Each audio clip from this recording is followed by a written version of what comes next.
Ele é o Deus desse lugar. E enquanto a gente estava cantando, o Senhor me mostrou alguns tecidos voando aqui em cima, né? E eu perguntei para ele o que queriam dizer esses tecidos. Eram brancos e azuis. Muito específico, né? E eu aprendi com o pastor de Cran que quando a gente tem algum tipo de visão e não entende, a gente abre o olho, espera um pouquinho, fecha de novo e vê se não é nossa mente ou se é o Espírito Santo. E ele continuou mostrando esses tecidos, só que ele mostrou que nem capas. E como ele é o Deus deste lugar, as capas caíam sobre cada um de acordo com a vontade dele. Ele só me mostrou especificamente o Nau e a Thelma. Sobre o Nau caiu uma capa azul e sobre a Thelma caiu uma capa branca, né? E eu sei que ele vai mostrar o que quer dizer essas capas de acordo com a necessidade também de cada um. Amém?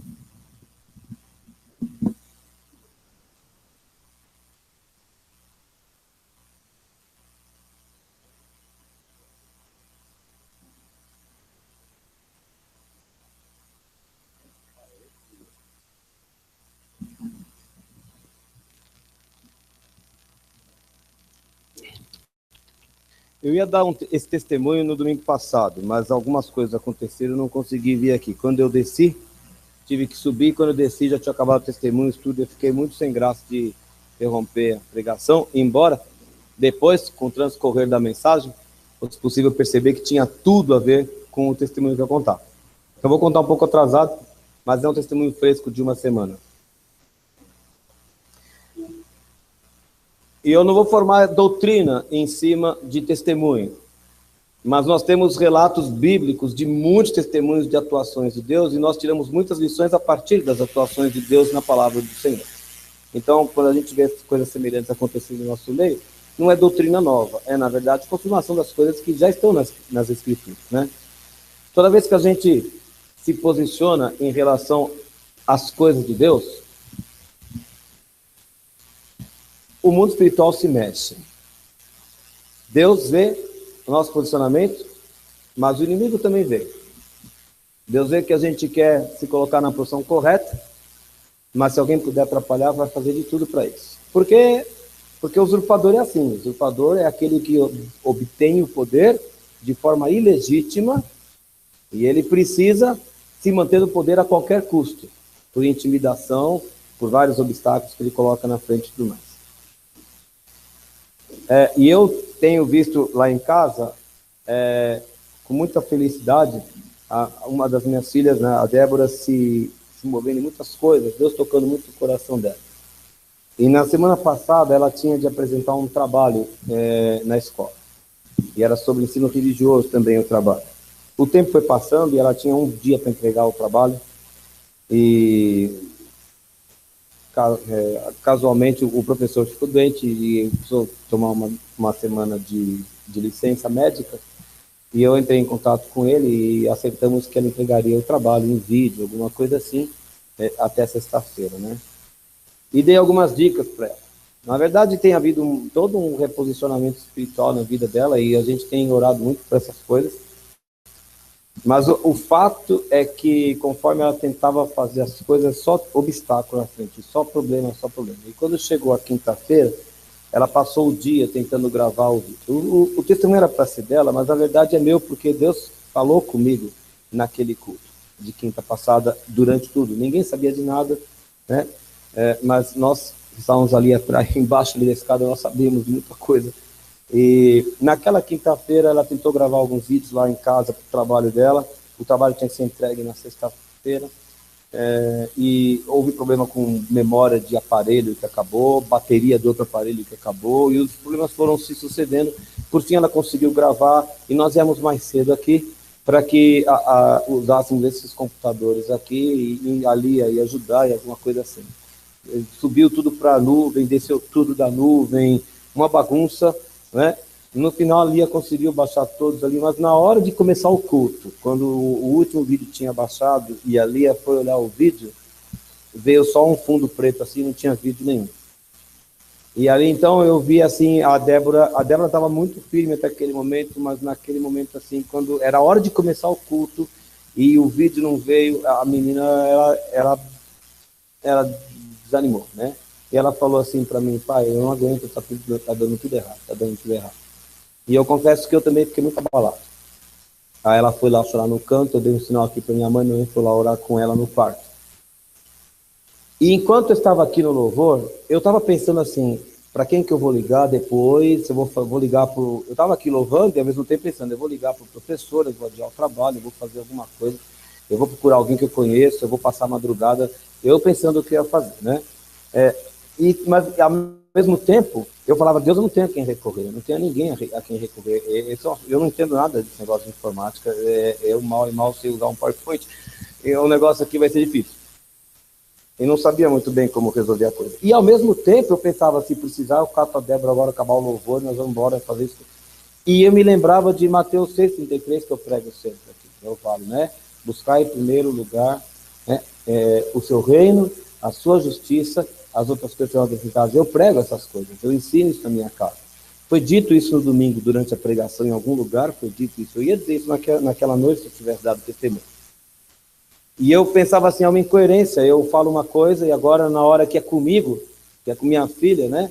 E eu querendo ajudar Deus, entendeu? Assim, vou ajudar, tá muito difícil, vou dar uma mãozinha para Deus aqui, para ajudar a fazer funcionar a coisa, mas, e eu entendi assim, não, eu tenho que manter a posição de fé, eu não posso mudar, porque eu ensino uma coisa e eu tenho que praticar aquilo que eu ensino.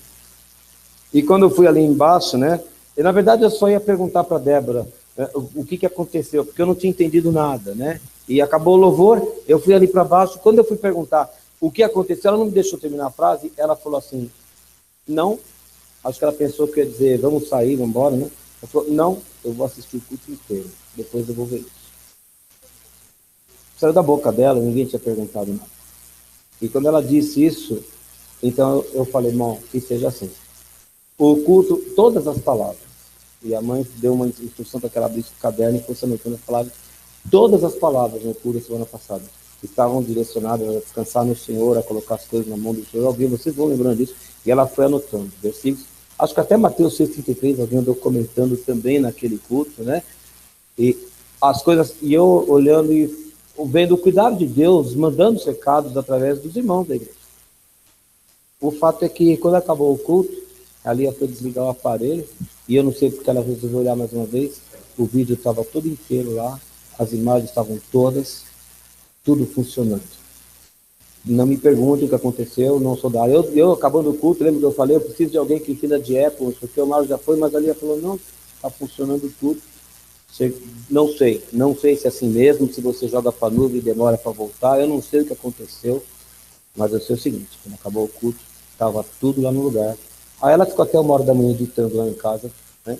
Mas o trabalho foi, ela ganhou a nota que precisava ganhar, que merecia pelo trabalho. E eu louvo ao Senhor, porque quando a gente se posiciona, vem sempre oposição. A oposição vem exatamente para a gente desanimar, para a gente desistir. Mas a oposição é exatamente o sinal de que a gente está no caminho certo. Ela é o sinal, para a gente saber que a gente está fazendo a coisa certa. E Deus, Ele mesmo se encarrega de bancar a palavra dele. Às vezes a gente quer ajudar, né? E às vezes a gente atrapalha também. Mas naquele momento Deus fala, deixa comigo.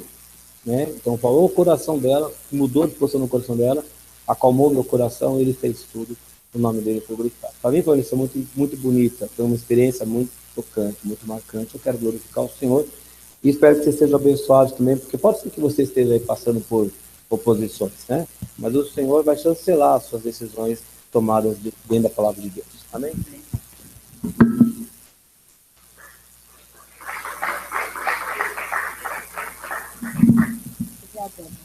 Eu podia chamar a Débora aqui? Não, mas deixa a Débora quietinha lá. Eu gosto muito das minhas netas. Também falar isso.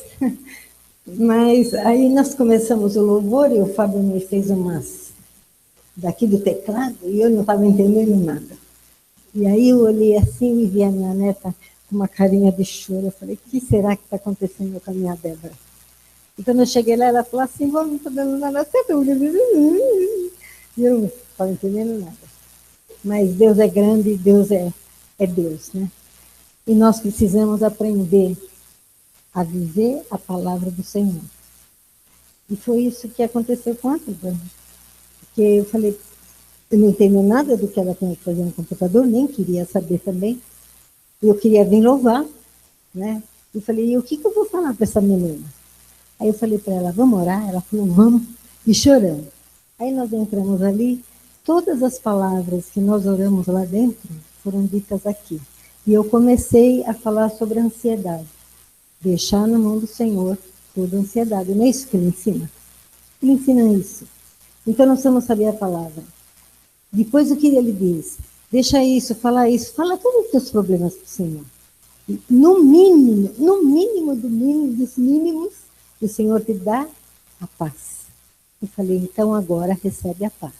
Na hora ela parou de chorar. Eu falei, e você vai assistir tudo. E você vai louvar. Porque agora Deus está te dando a paz. Esse assunto aí da escola, Deus vai resolver. Mas você vai agora louvar o Senhor. Porque você veio aqui na igreja para louvar o Senhor. Foi? E depois você vai ouvir a pregação. Deus vai falar com você na pregação.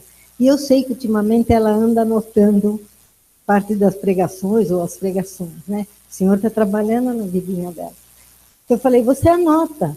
Aquilo que nós estamos falando aqui, você vai anotando, porque Deus está falando com você. E é importante saber quando Deus está falando com a gente, né? E eu, de vez em quando, de lá, vi ela anotando uma coisa, vi ela anotando outra coisa, e com a carinha tranquila. Falei, glória a Deus. O Fábio estava muito nervoso, quando ele saiu do teclado, ele foi para lá, e ele me fez um sinal, eu fui lá, ele falou, é só um milagre. Eu falei, está feito.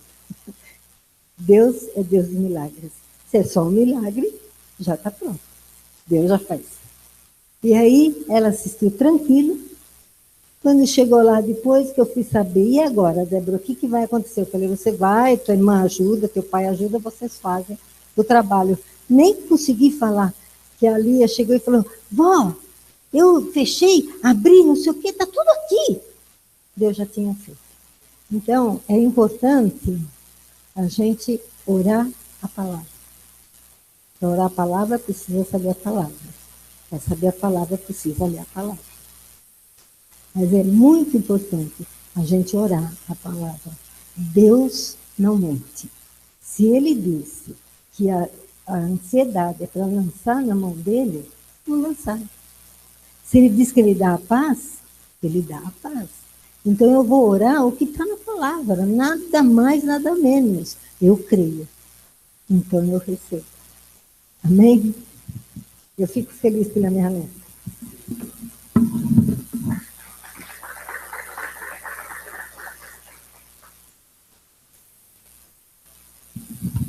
A paz, igreja. Depois do testemunho do Fábio, do que a pastora falou, eu não podia deixar de vir aqui.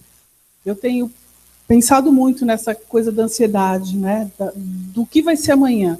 A gente tem vivido tempos difíceis e cada dia é uma notícia, cada dia é uma situação, cada dia é um colega que perde o emprego, cada dia é um que eu tenho que mandar embora, com muita tristeza no coração. E a gente fica muito abatido com tudo isso. E ontem eu estava lendo a Bíblia e eu falei, Senhor, só o Senhor para dar paz no coração da gente, só o Senhor para aliviar.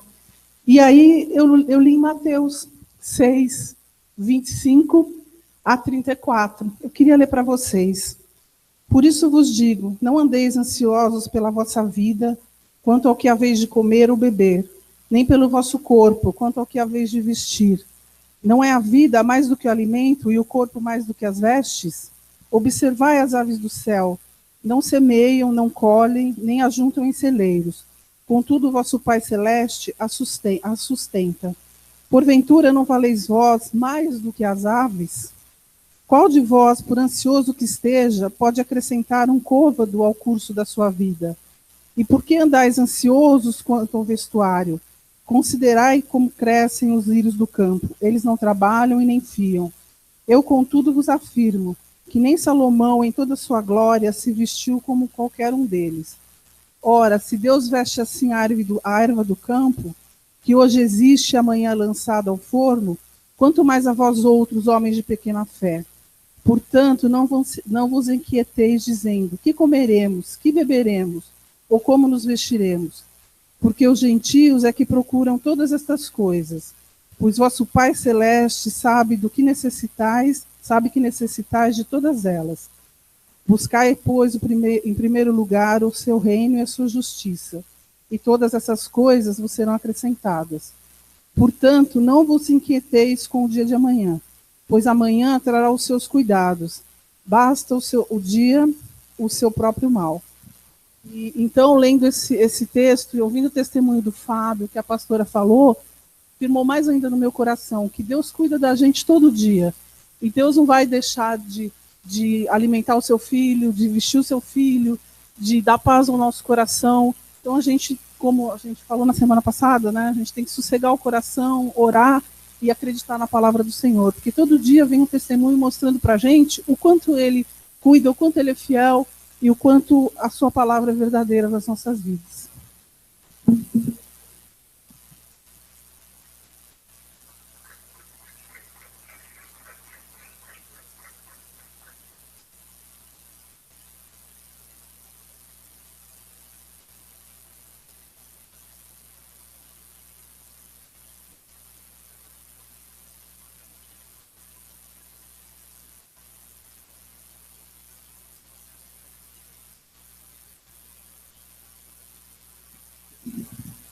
Minha paz para todos, amém?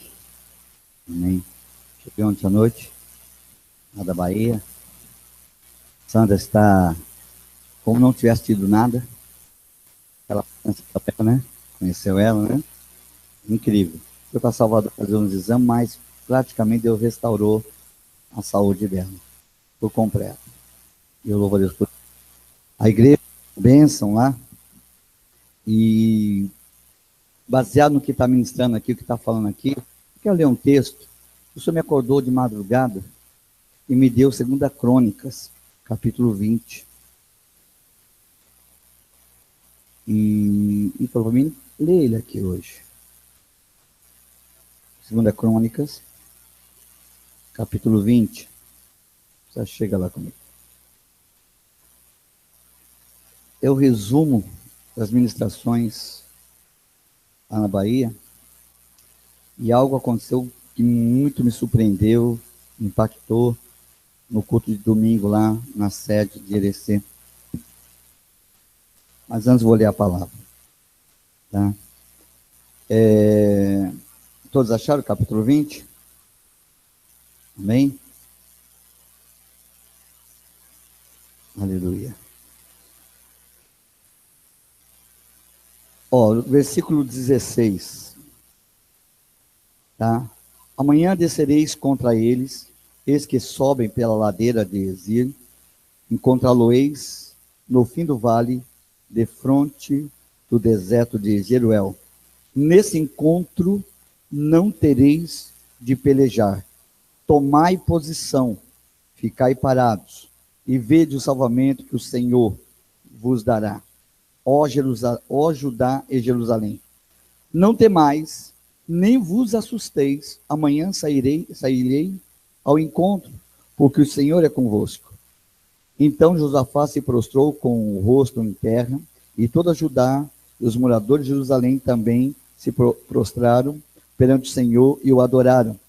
Versículo 19, dispuseram-se os levitas, dos filhos dos coatitas, dos coreitas, para louvarem ao Senhor, Deus de Israel, em voz alta, sobremaneira. Pela manhã cedo se levantou e saíram ao deserto de Tecoa. Ao saírem eles, pôs-se Josafá em pé e disse, ouve-me, ó Judá, e vós, moradores de Jerusalém. Credes no Senhor, vosso Deus, estareis seguro. Credes nos seus profetas e prosperareis. Amém, amados? Tá? Aqui ele fala de uma posição. Eu não vou ler o capítulo, porque não ia perder muito tempo. Mas a introdução do capítulo significa que três reis entraram em guerra contra Judá. E não tinha como eles pelejar. Diz que Josafá teve medo. Mas o que me chama a atenção nesse texto foi a oração que ele fez no início. Ele faz a oração que está respaldada, baseada em 2 Crônicas 7,14.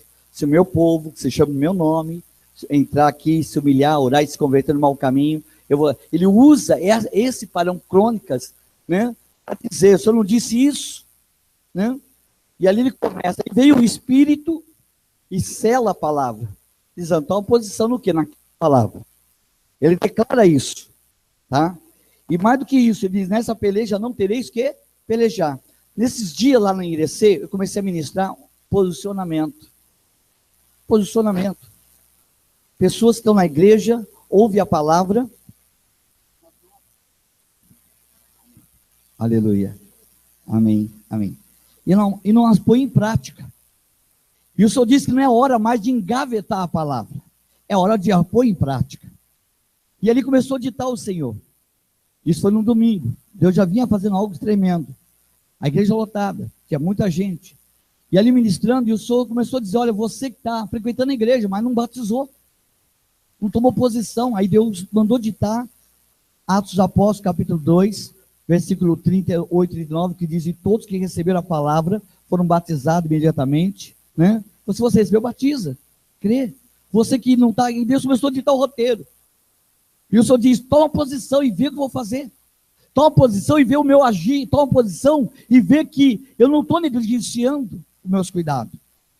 Vou salvar os teus filhos, vou entrar na tua casa, vou restaurar o teu casamento, vou entrar, eu sou Deus, mas é necessário tomar posição. E uma hora o Senhor disse, o Espírito Santo falou comigo assim, pega um caderno, e pega uma caneta e coloca no altar, coloca no púlpito. Eu peguei e coloquei, falei, chamei a Sandra e falei, vem cá, põe uma caneta e um papel aqui. E o Senhor diz, agora você declara, Marcos 16:15, e todos irem pregar, já que quem crê e for batizado será salvo. O Senhor diz, a prova que você creu, é que você põe o teu nome para o batismo aqui hoje. Você que não batizou. Se você tem recebido a palavra, ponha em prática. Porque o Senhor diz, eu tenho livramento hoje. Eu vou cumprir. A Bíblia diz, e começa a perseverar na doutrina dos apóstolos. Começa a ir de casa em casa. Começa a partir do pão. Participar do pão. Começa a entrar no meu roteiro, diz o Senhor. Põe o teu nome aqui. Quando eu bati assim, amado, no caderno, de repente levantou mais de 10 pessoas no meio da igreja. E fez a fila. E as pessoas começaram a dar o nome para o batismo. Foi muita gente.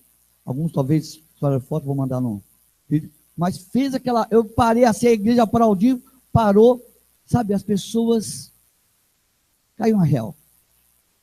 Entenderam? E vieram, eu não precisei nem fazer o convite.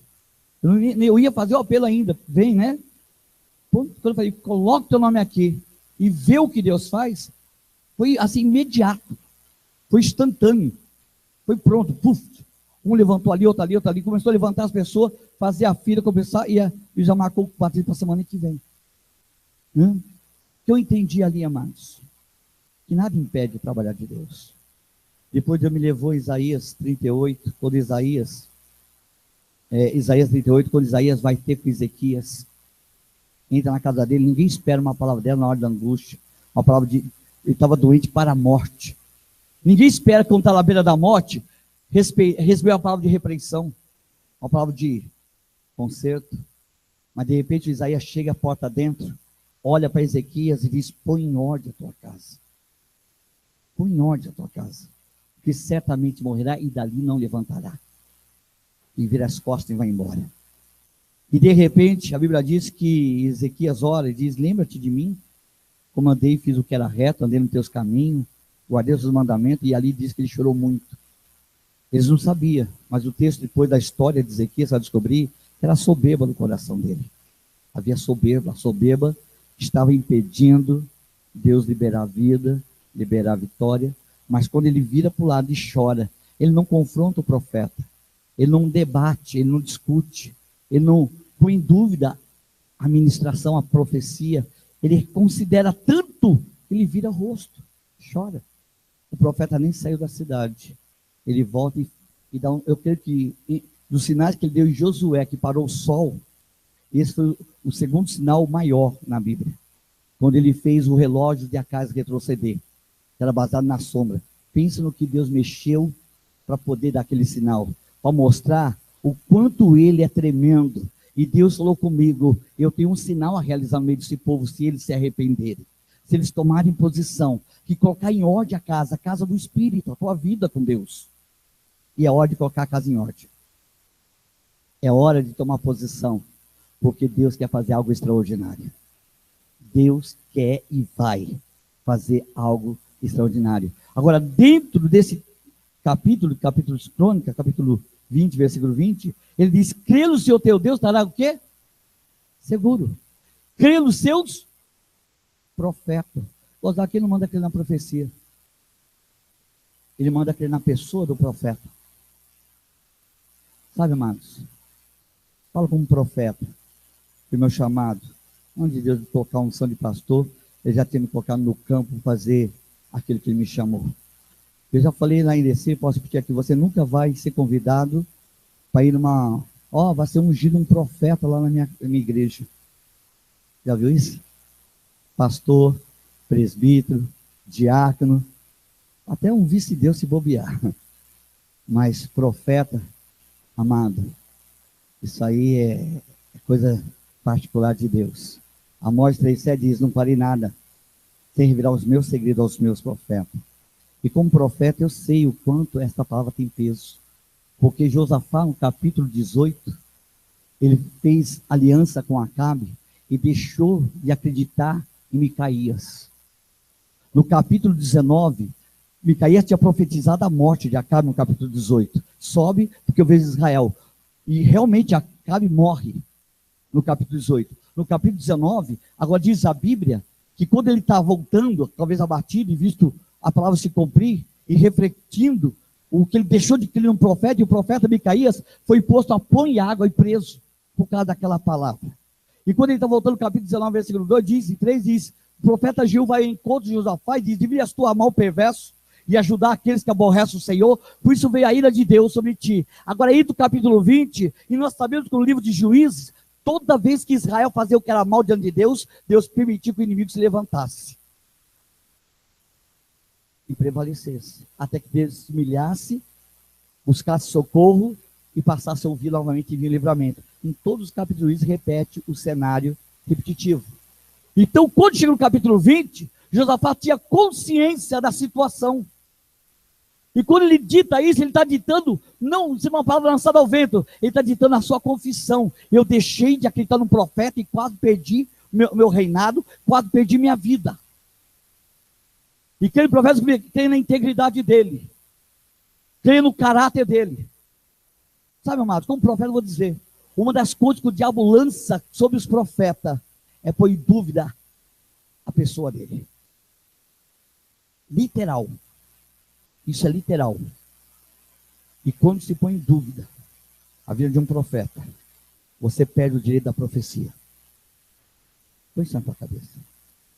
E Deus mandou brandar a envelhecer. E dizer: se você duvidou do profeta, do caráter, da pessoa do profeta, da integridade dele, rasga a profecia. Rasga. Se você tentar manchar, se diz isso em São Paulo, Rio de Janeiro, Japão, China. Ele falou isso para toda Judá, Jerusalém, todos os habitantes. Não creia no seu Deus, creia nos seus profetas. Ele podia ter criado profecia. Eu não estou mandando você crer no que eu estou falando, mas na pessoa que está falando, na sua integridade. Estou há 30 anos no Evangelho, sou menino ainda. Estou no berçário, estou aprendendo. Mas eu tirei a lição, por exemplo. O diabo sempre tentou me manchar. De todos os meios. É a arma mais poderosa que o diabo tem. É pegar um profeta e tirar sua credibilidade, manchando o seu caráter, manchando, dizendo que ele está mentindo, que ele está enganando. Enfim, ele tenta de tudo. Para que as pessoas, no momento que você põe em dúvida a pessoa, você começa a duvidar da profecia, e quem duvida peca. Essa palavra tem peso nessa geração. Jesus chorou sobre Jerusalém e disse: ah, Jerusalém, que matos que vos envia a apedrejo meus profetas. Quem dera que por ti mesmo soubesse ter vivido a paz. Mas por não conhecer o dia da tua visitação, teu inimigo prevalecerá também. Isso não mudou, amados. Tá? Eu fui para Erecer, porque eu vi a guerra lá. O diabo tentou tocar lá. E Deus falou: vai. E eu fui na pior hora, já tive várias horas difíceis. Eu passei guerras sem dimensão. Mas eu fui na pior hora. O Senhor diz: vai. Pode ir. Não tinha dinheiro, o povo da igreja lá, do nada ligou e disse: pastor, Deus está mandando. nem perguntei, nem pedi, nem fiz apelo. O povo se mobilizou e disse, a passagem está comprada. Não da Bahia, eu falo da igrejinha, que não faz nem um ano. Tá? Eu tenho um povo valente lá, meu irmão. Eu olho assim e digo, Senhor, obrigado por meus 30, não é nem 300, que falo por 300.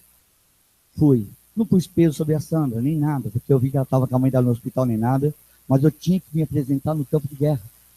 Não só no sentido de colocar no hospital, querendo atacar o ministério e o povo, para tentar trazer uma situação, até mesmo, de equilibrar o ministério. E Deus mandou. Cheguei lá, ministrei 3 dias, sábado, domingo e segunda. Mas, nesses 3 dias foi tanta guerra, que no domingo de manhã, no sábado eu terminei e comecei a passar mal. Sem contar, antes, eu não vou nem entrar no mérito. Mas no sábado passei mal de noite. No domingo de manhã ia ter ministração. Eu levantei tão mal, que eu pedi para um dos membros comprar um remédio. Eu fico na parte de cima, no apartamento em cima. Comprou o remédio. Eu fiquei mais de meia hora embaixo do chuveiro, tentando, era dor, era mal-estar, era tudo, era um vulcão no meu corpo. E eu tomei o remédio e vomitei. Eu repreendi o cão, falei, não aceito isso. Tá? E como é que ele andador buscou quando você toma de 2 em 2, né? Você toma de 2 em 2, você faz o conjunto, parcinho. Tinha tomado 2, foi pro ralo. Aí eu falei, vou tomar de novo. Quando eu ia vomitar novamente. E nisso foi passando mal. E eu tinha que descer para ministrar. E realmente acabei de tomar meu banho, desci. Sentei na cadeira, estava pronto. O irmão tinha buscado o remédio, tomou, falei, ó, foi tudo pro ralo. Primeira e segunda vez. Busca de novo. E tomei o remédio. Só que chegou uma hora ali, antes de eu tomar a palavra, eu vi que era impossível, nem se eu quisesse levantar da cadeira. Tanto é que o irmão teve que me ajudar a subir para o apartamento e deitar. Ele trouxe o remédio e me deu, quando tirou a pressão estava 10%. Estava lá embaixo. E literalmente, quando ele acabou de tirar a pressão, já tinha me apagado. E quando me apaguei, desmaiei, eu dormi, não sei, só sei que eu apaguei literalmente. Foi acordar só depois a 1h da tarde. Naquele período, eu vi alguém me esfaqueando. Falei, mas nem dormindo. Né? Esfaqueando, uma confusão. Uma mulher gritando, pensa numa coisa de louco. Quer dizer, eu orei para me dormir, depois eu orei para me acordar, no sonho. E quando acordei, eu falei, Senhor, repreendo o cão.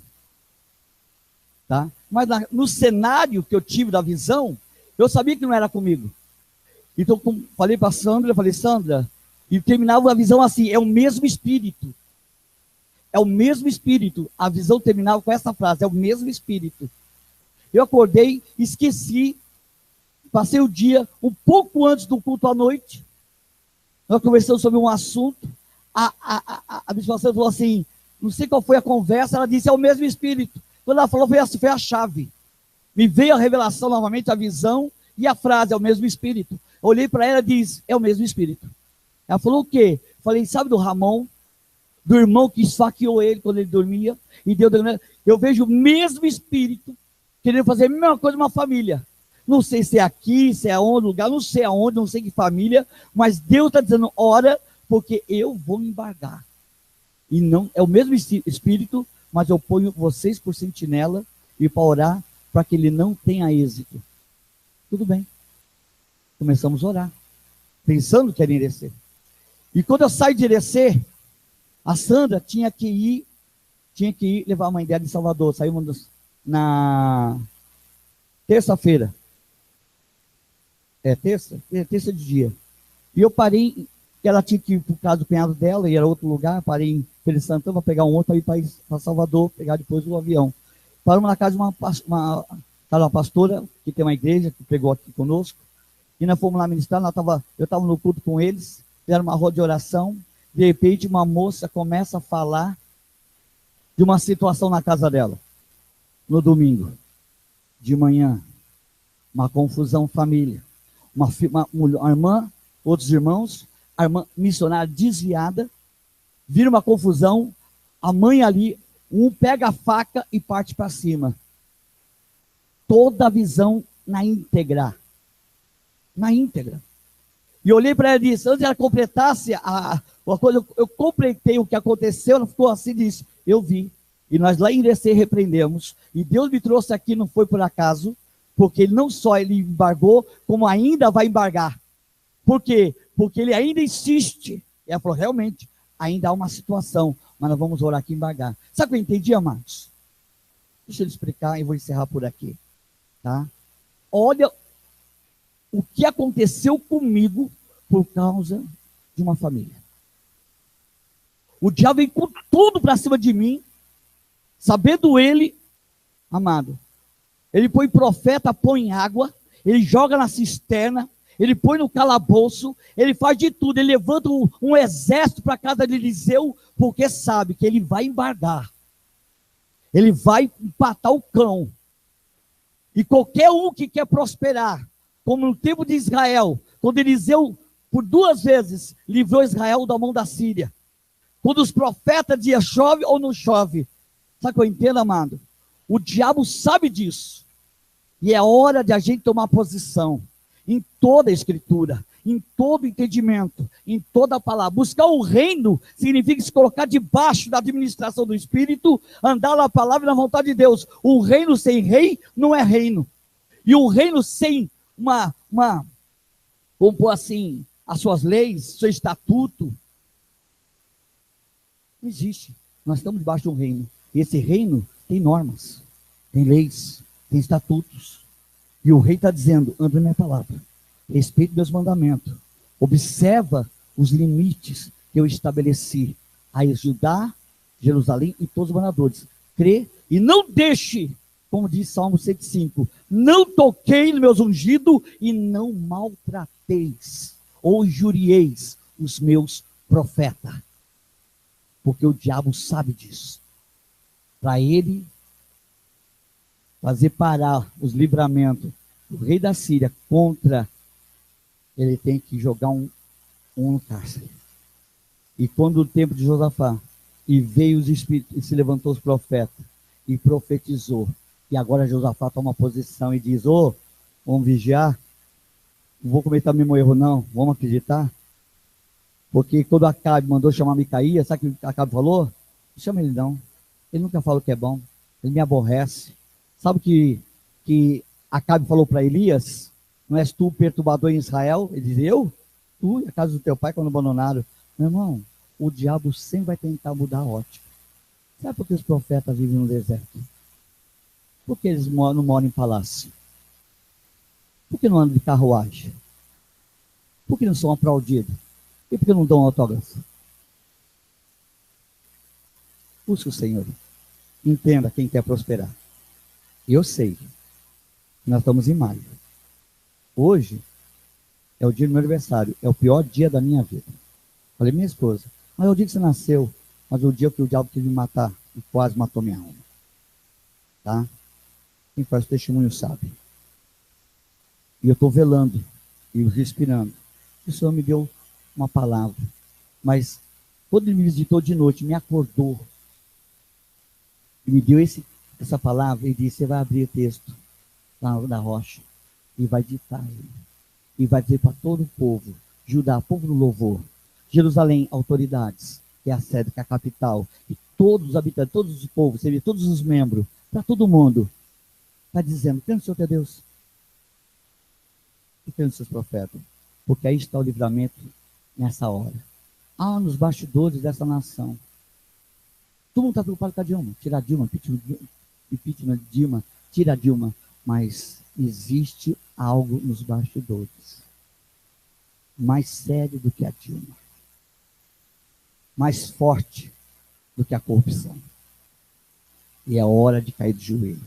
E quando eu estava lá em Feira Santana, o Senhor veio até mim e disse, quem dera que meu povo recuasse, se humilhasse, jejuasse e orasse, neste momento, pelas autoridades, em vez de ir para passeata, em vez de ficar na palhaçada e cair de joelho, como Esther e como todos aqueles no passado, que nenhum deles se levantaram para se colocar contra a autoridade, mas sim para converter a autoridade. Existe um parâmetro bíblico que Deus manda colocar contra a autoridade. Romanos 3 diz, não há autoridade, não há que não seja por ele constituída. Ministros e magistrados. Ministros são todos aqueles debaixo da Constituição de Deus. E magistrados são todos aqueles debaixo da Constituição de algum país. Nenhum. E o Senhor mandou eu ler lá e meditar em Tito e em Judas. 2 livros. E quem dera que toda a igreja meditasse, caísse de joelho e dizia: Senhor, perdoa nossos irmãos. Que quem se coloca com autoridade, se tiver que tirar, Deus tira.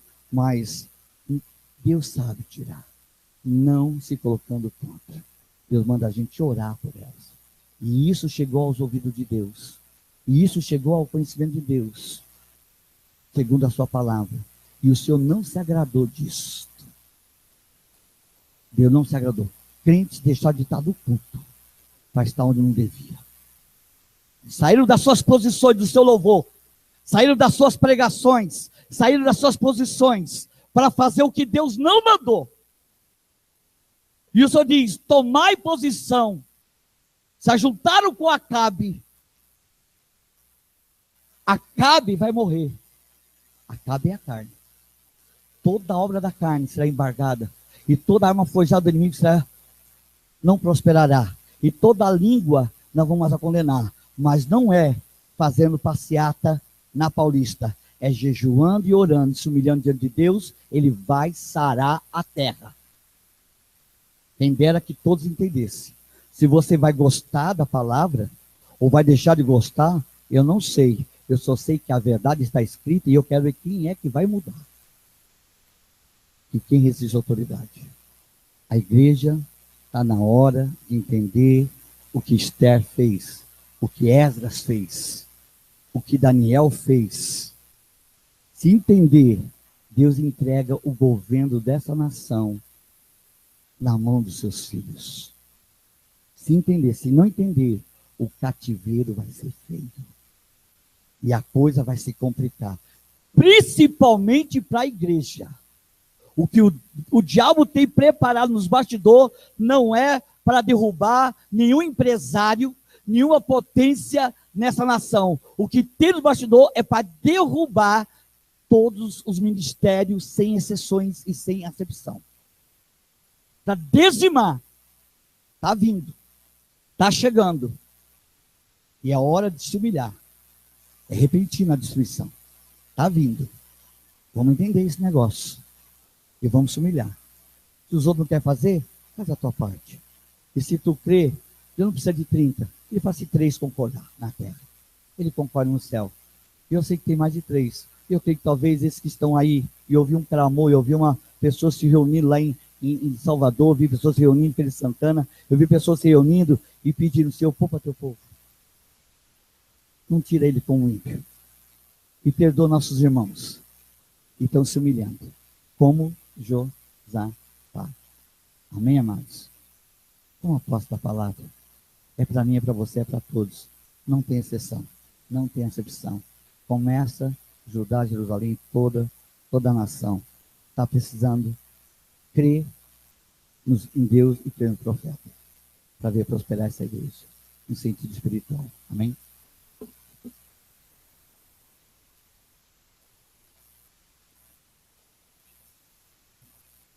Vou fazer umas considerações aqui. Foge um pouco do contexto do que vem sendo dito, mas não sobra muito tempo, então eu tenho que ser mais ou menos breve. Mas eu acho importante falar, porque a gente tem conversado algumas coisas na igreja, e uma pequena conversa que eu tive com o pastor José, é interessante porque da África veio um pedido para nós, para assumirmos uma autoridade espiritual sobre um rebanho que está se formando lá. As igrejas são pequenas lá, mas são 12 igrejas debaixo de um pastor. Esse pastor quer pedir cobertura, e o José me consultou, e eu falei: vamos precisar ver se eles creem como a gente crê, né? Aí eu lembrei que, quando fizemos o estatuto, colocamos uma confissão de fé abreviada, mas que havia uma confissão de fé um pouco mais extensa, 17 artigos, que tinha sido redigida quando a igreja estava se formando, quando o estatuto estava sendo feito. Mas eu não incluí no estatuto porque achei que era um pouco longo para ficar naquele papel. E depois nós acabamos não divulgando muito. E hoje eu ouvi o José, que acessou aquilo, que eu falei, pergunta a eles se eles creem como a gente, porque não podemos assumir a autoridade espiritual sobre alguém que tem outra doutrina, ou que tem outra visão da palavra, né?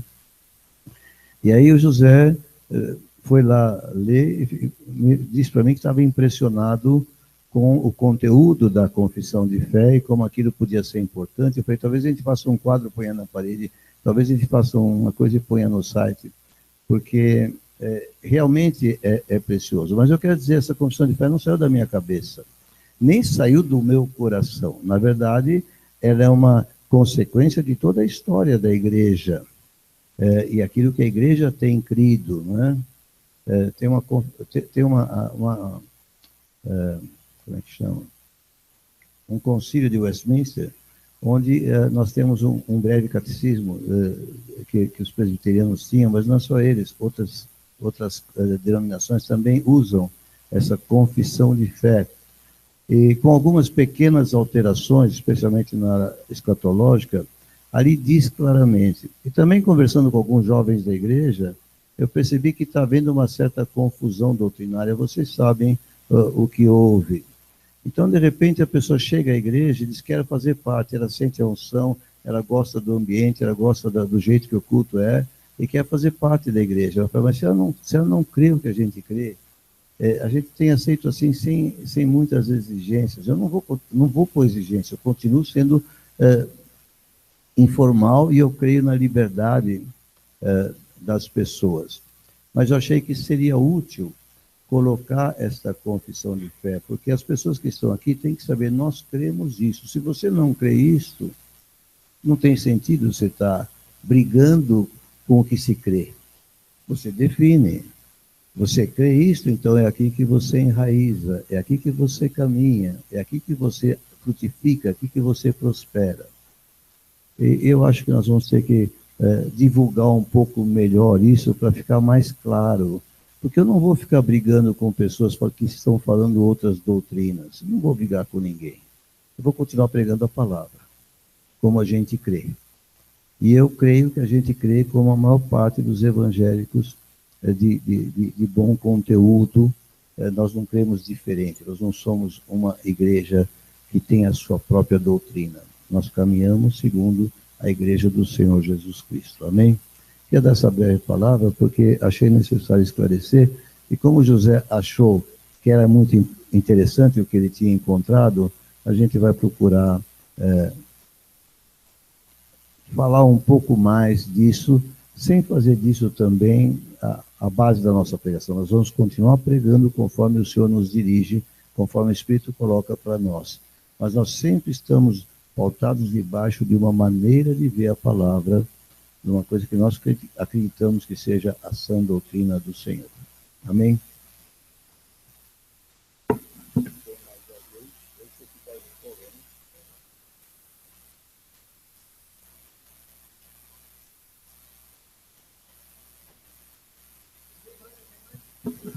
Por favor. Meu Deus. Sábado mordomia, não é isso? Do templo. Tempo. Isso. Mordomia do tempo. Vai ser. É isso? Mordomia do tempo. Saber administrar o seu tempo.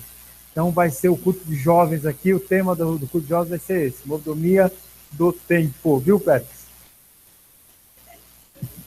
Use o seu tempo para vir aqui sábado. Gostou? Já aprendeu a mordomia. Glória a Deus. Quer conversar mais? A gente bate um papo aí, cara. Se quiser, beleza. Vamos orar. Pai, obrigado por essa noite, pela tua palavra. Nós queremos que o Senhor nos dirija, queremos ser levados pelo teu Espírito. Em nome de Jesus, leva o teu povo embaixo da tua bênção, livra de todo mal. Em nome de Jesus. Amém.